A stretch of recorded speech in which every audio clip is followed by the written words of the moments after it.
What's up guys, Corvus here and welcome to episode 20 of my Europa Universalis 4 game as the Papal State. As you can see, we are on the 3rd of January 1821. This is the very end of the game and this is going to be the last episode of this series. Now I'm going to hand over to this button over here, the show timeline button, and I've ran a quick run through of everything that went on in the world over the entire game. So that's about 6 minutes long, so if you don't want to watch it for whatever reason, skip to about the 7.5 minute, about the 7th minute, and we will go through the countries of the world in a bit more detail then. So I'm going to hand you over to the 6 or so minute playthrough, so I'll see you after that.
Welcome back, guys. So I hope you enjoyed that little playthrough that I put in here, and we are going to get a bit more in depth with what went on whilst you guys were away between episode 19 and today's episode.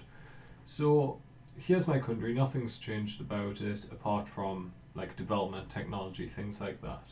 We haven't gained any more land, we haven't lost any land. We did have to fight 2 wars against Savoy because they kept trying to take our territory, but we stopped them, thankfully. Anyway, as you can see, well, we'll cover our country first and then we'll move on to looking at other countries in the world. So we're going to zoom in, and as you can see, I now have 200,000 men, and none of them are mercenaries.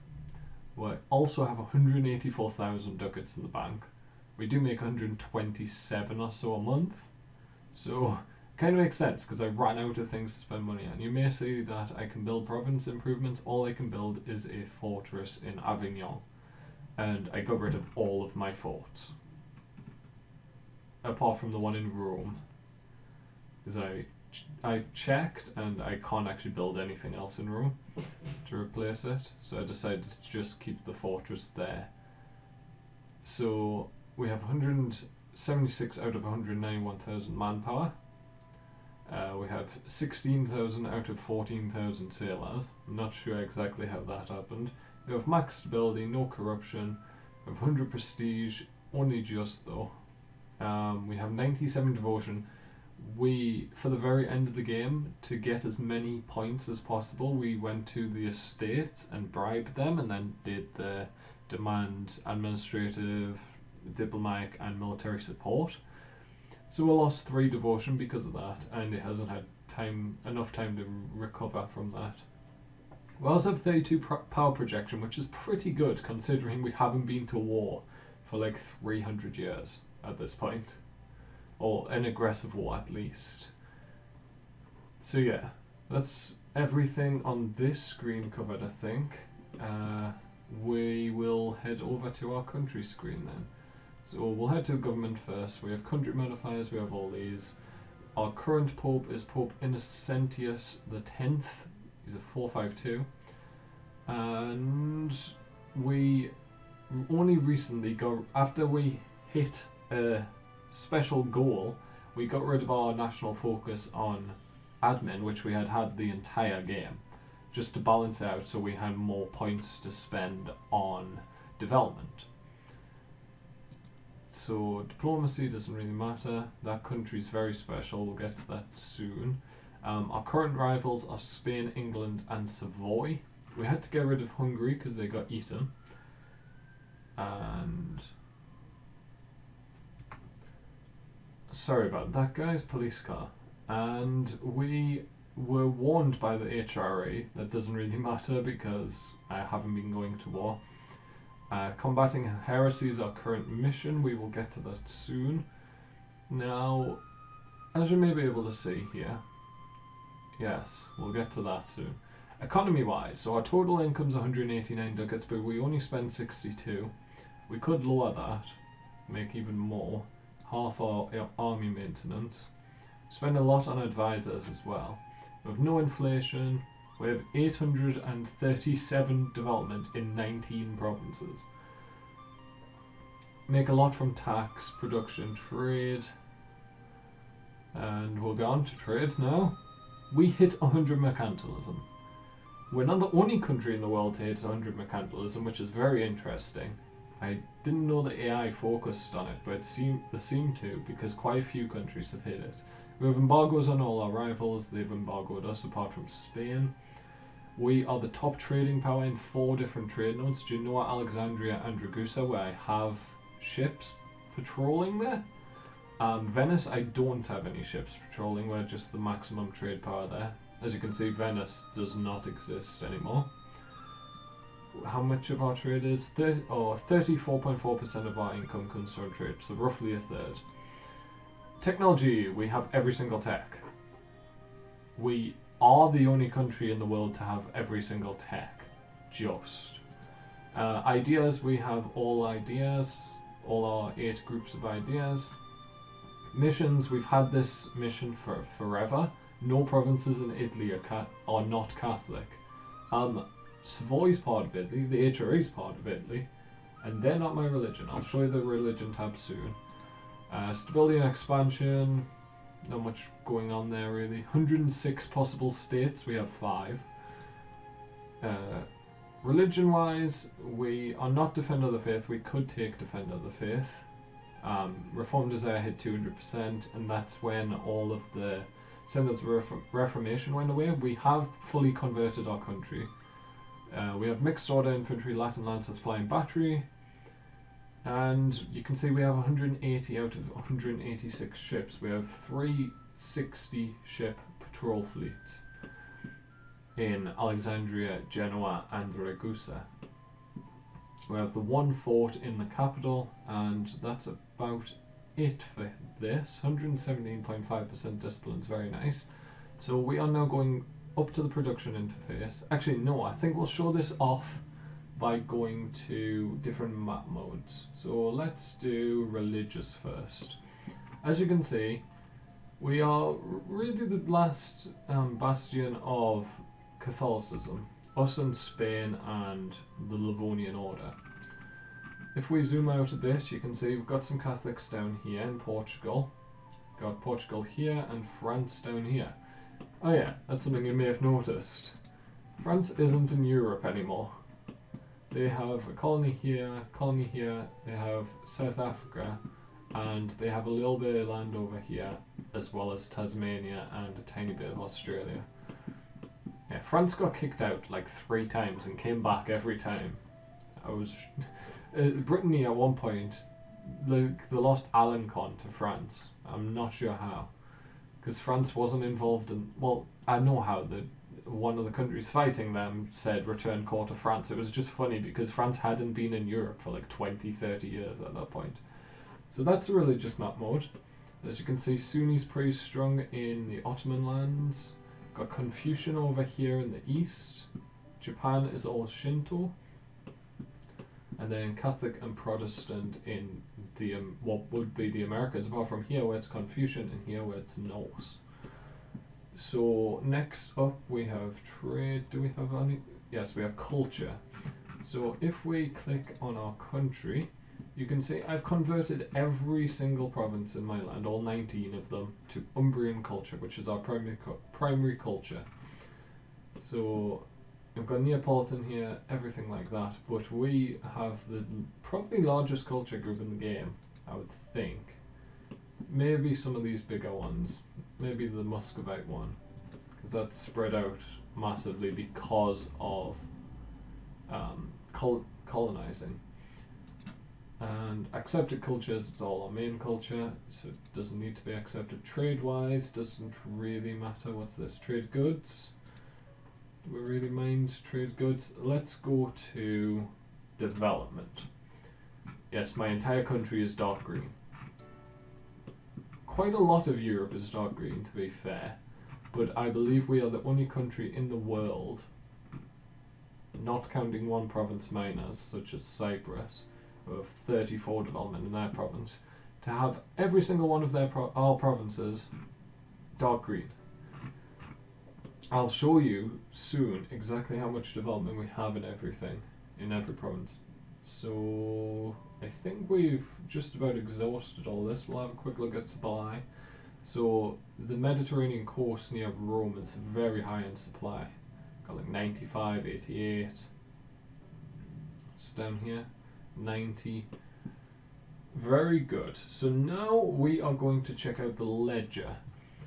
We're going to go through this. So stability wise, it doesn't really matter. We're one of the countries with 3. There's only one country with negative, Marathas, and they have -3. We're actually going to go back to political map mode.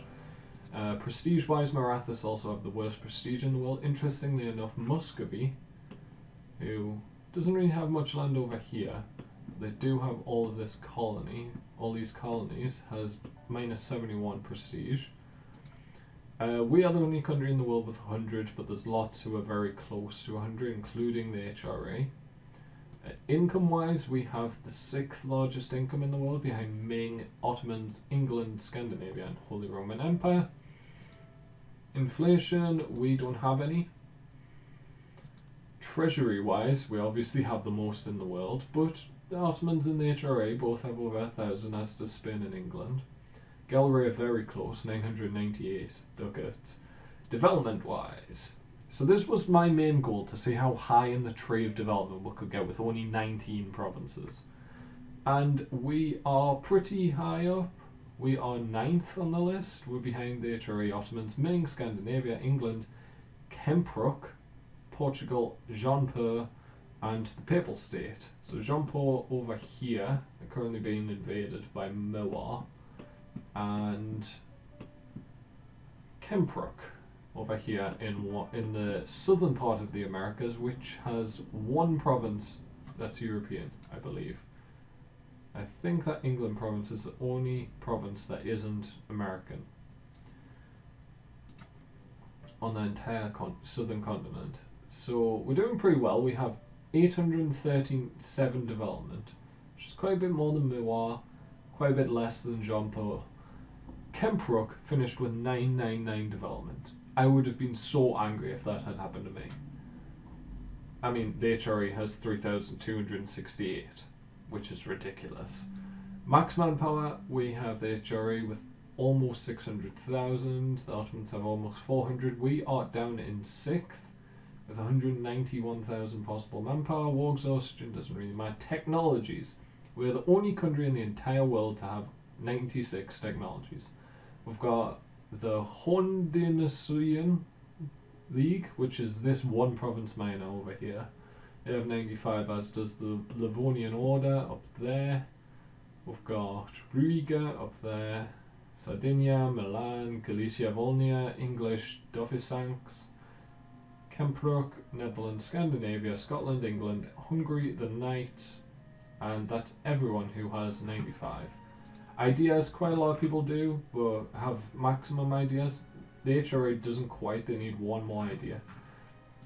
Power projection, we actually are just off the first page with 32. Only one country in the world has 100, and that's Korea, because they recently beat Yarkand, who was their rival. Over here, they've actually done really well, Korea. I was shocked when I got vision of Korea and they had conquered so much land. Okay, score comparison. We finished 5th. We finished 7 points ahead of me. They were growing at 3 points higher than me every month, which means if the game had went on for 3 more months, we would have finished 6th. But as you can see, me and Ming very close. England and Scandinavia quite close, within 900 points. Although Scandinavia is growing slightly quicker than England, they weren't going to catch at any point. And then the HRE just behind the Ottomans by 600. Also have people like Portugal, Jean-Pur, Spain, Venice, who don't exist. Barmanis, Netherlands, who have like one province. Actually, no, Netherlands doesn't exist. Oh no, Netherlands has some land down here. Apologies. I don't think Venice... Does Venice exist in Crete? Let me just go check.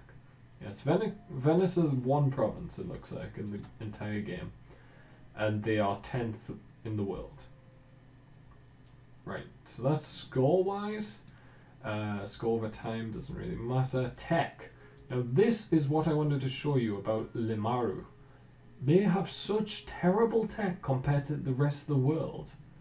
Like the next lowest admin tech is 20, so 5. Next lowest diplo tech is 20, which is 5. And the next lowest military is 24, which is 6. There's 16 techs behind the second worst person. And do you know, I have no idea how they've survived. They own this. This is the only thing they own. This island, they've just controlled for the entire game, basically.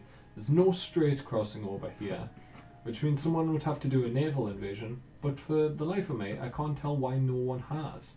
Finland haven't over here, Portugal haven't, Scandinavia haven't, England, France, Netherlands, Scotland, Sunda were a surprise late in the game. These guys, they've colonised Australia, they've colonised... Is this Sunda? No, that's Barmanis. Barmanis has conquered Papua New Guinea, but Sunda have colonised there and here.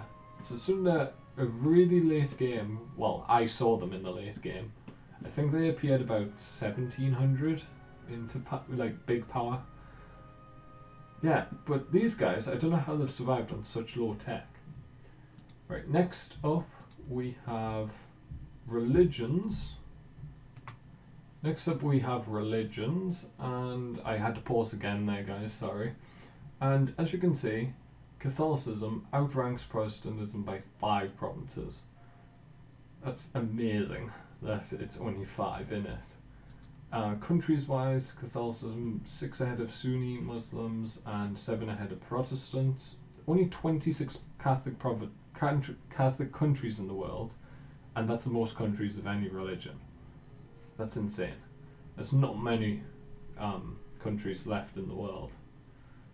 Next up, states and territories, that's fine. So we have 186 development in central Italy, 174 in Emilia-Romagna, 128 in Liguria, 129 in Provence, and 220 development in 5 provinces in Tuscany.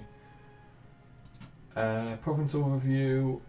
We will actually go through this. No, it's later on. Province development here. Roma has 60 development. That's my highest development province in the country. The lowest is 30. No, that's the highest in the world. If we search by my country, you can see I have 60, 42. I think 42 is the lowest in my country. It is. So the lowest my country gets is 42 development. Development-wise, we have the best. Then Venezia is second because it was owned by Venice for the majority of the game, so they developed it a lot.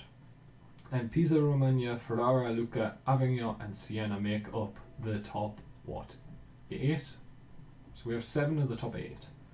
It's crazy. So development definitely works if you keep to a smallish sized country. And I think that's the main thing I wanted to show you.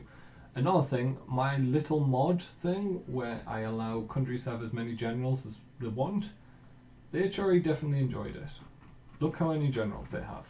And they're all the top generals in the world. It's ridiculous. They have 1 billion generals. Current rulers, doesn't really matter.